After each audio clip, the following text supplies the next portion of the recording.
How many are cadences according to Giacomo Insanguine? Let's discover it together with me in this video.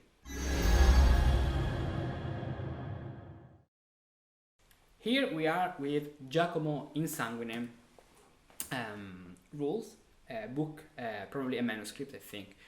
Giacomo Insanguine wrote about all the rules of Partimento. This chapter, this paragraph, is about cadences. So let's read it in Italian, then in English, and prepare yourself at the keyboard to play with me. Now, le cadenze sono tre: semplice, composta e doppia. So, cadences are three, tre: simple, semplice, compound, composta, and double, doppia. La cadenza semplice, se fa, as we say in Rome, se fa. La cadenza semplice se fa con major third, probably. Major third, because also in minor mode we have the major third. Now we'll see in the example. Major third and fifth. E in tre posizioni di mano, con terza sotto e terza da sotto e terza da sopra, e con terza di mezzo. Questa cadenza si fa in tutti i toni. Let's read in English. One makes the simple cadence with the major third, exactly, and fifth, and in the three positions of the hand. So, with the third at the bottom, for example. Now we see the example. Third at the top, and third in the middle. So, here we have the third in the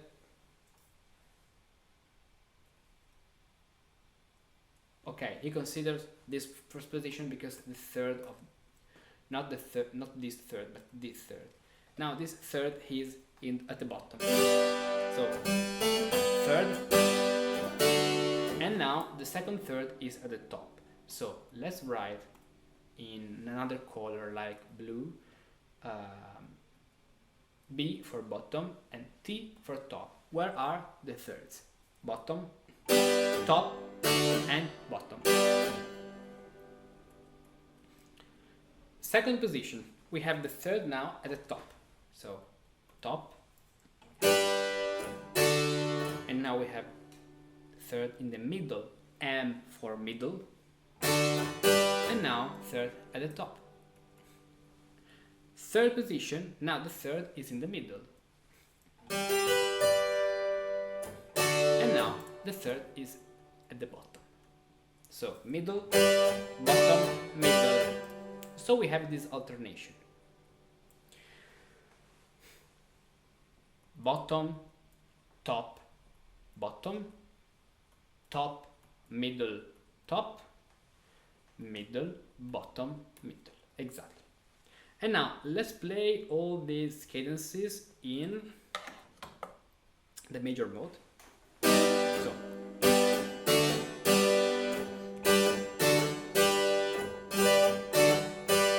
you can really practice all these cadences through all the keys. For example, let's do this in A major. So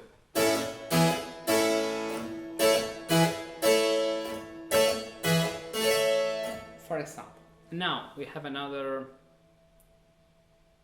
thing to do. For example, yes, we can also consider the melodic movements. So we have for each cadence the clausula of the bass, the clausula bassizans,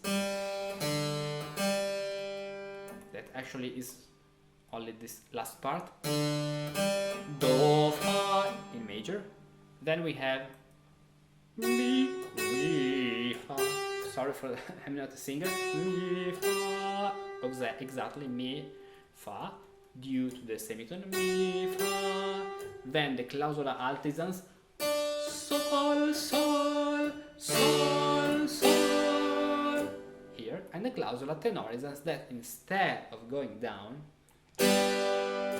so re, do, it moves up in order to have the third in the chorus. So re, mi, this way, re, mi. I'm another time thinking with solmisation, because if we want to grasp the solid ground of the composition techniques of this 18th century, we must learn solmisation. If you don't know solmisation, how can I say, it is like if you don't have the grammar, exactly the right grammar to understand a specific language. If you want to learn solmisation, you can choose, if you want, Famiglia 35 Tota Musica, a graduated course from the most simple element up to the most advanced exercises. You find the link in the description or whatever you know on my social media and all the things. Now we have second positions and all the clausulae are preserved. So we have mi, re, mi in the top, clausula of the tenor, then fa, mi, fa, clausula of the cantus in the middle, el, sol, sol, sol, sol, sol, here where there was a tenor. So the clausulae that are here in other combinations, okay? This is important because the clausula of the cantus is not necessary that it is only in the cantus. It can be in any voice.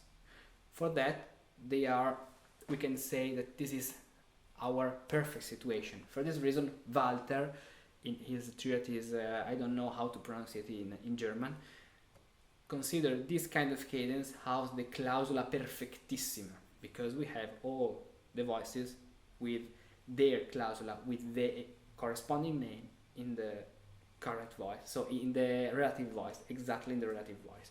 So clausula of the bass, 5, 1, do, clausula of the tenor, re, ut, or re, mi, clausula of the altus, sol, sol, a clausula of the cantus, mi, fa. And now let's play these three cadences in minor. So with the first, third, minor. As you can see, this third becomes minor, but this one remains major because it's the leading tone of our cadence. The same happens here,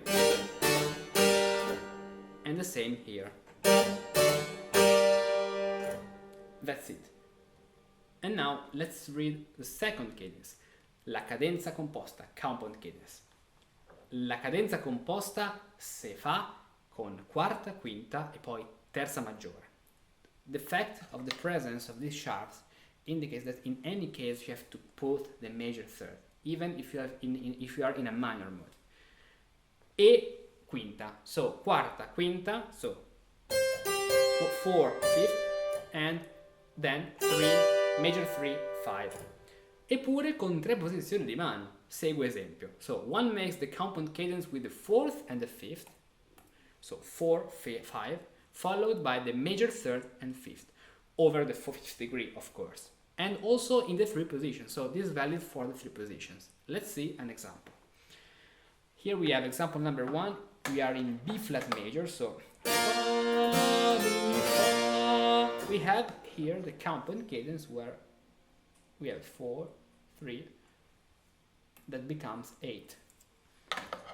4 and 5, 4, this is the 4, 3, and then we have the 5th here. Sol, or yes, sol, la, or re, ut, re. Re, ut, re. The same. Then second position, so the 3rd is in the top. Fa, mi, fa. So the cadence, the syncopation, the tight note is on the fa. Fa, thinking of course in solmisation. Fa, mi, fa, this way. Fa, fa, mi, fa. And the third position, where we have the 3rd in the middle, fa, mi, fa. The tight note typical of this counterpoint cadence is here in the tenor. The other voices follow exactly what we saw for the G major simple cadence. Now, let's talk about the cadenza doppia. La cadenza doppia si fa con quinta terza, sesta quinta, quinta quarta e quinta terza. Si avverte che le cadenze si fanno nella quinta del tono. Okay, here there's a mistake because this is 6, 4, as we can see here. One makes a double cadence with 3-5. So we have our first chord, then we have 3-5, then 4-6, 4-5, 3-5, and then 8. 3-5-8 chord, normal chord. So we have in singing with solfeggio, fa, fa, mi, fa, mi, fa in the top. In the middle we have sol, sol, sol, sol. And in the lower voice, in this case in the tenor, lower voice of our upper staff, we have re, re, re, mi, re, mi, re, mi. The reason why it's called counterpoint cadence is because if we consider the bass leaping this way, we have here the simple cadence.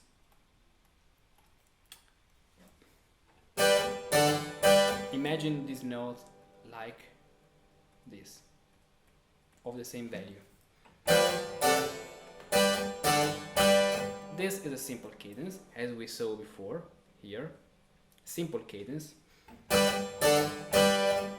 And then we have the counterpoint cadence with the suspension 4-3. So simple plus compound, this way.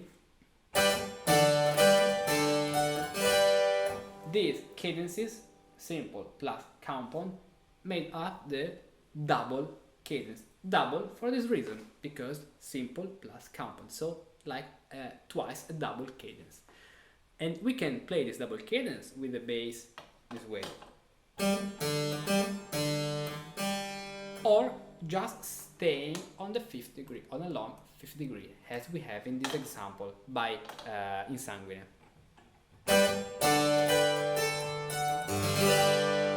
And we can play this other cadence in minor too. Or we can play this other cadence in the other position. So this is the first position with the 3rd in the middle. Now let's play it in the second position with the 3rd in the top. So now minor,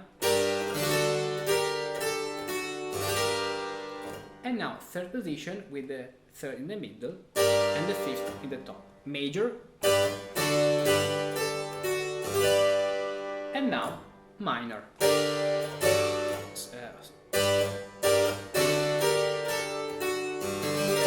Exactly. Let's play it again. Very bad. Perfect. And this is all about the 3 kind of cadences according to Giacomo Insanguine. So remember, simple cadence, only consonances, counterpoint cadence, suspension 3-4-3, double cadence, simple plus counterpoint cadence. And for this is called double.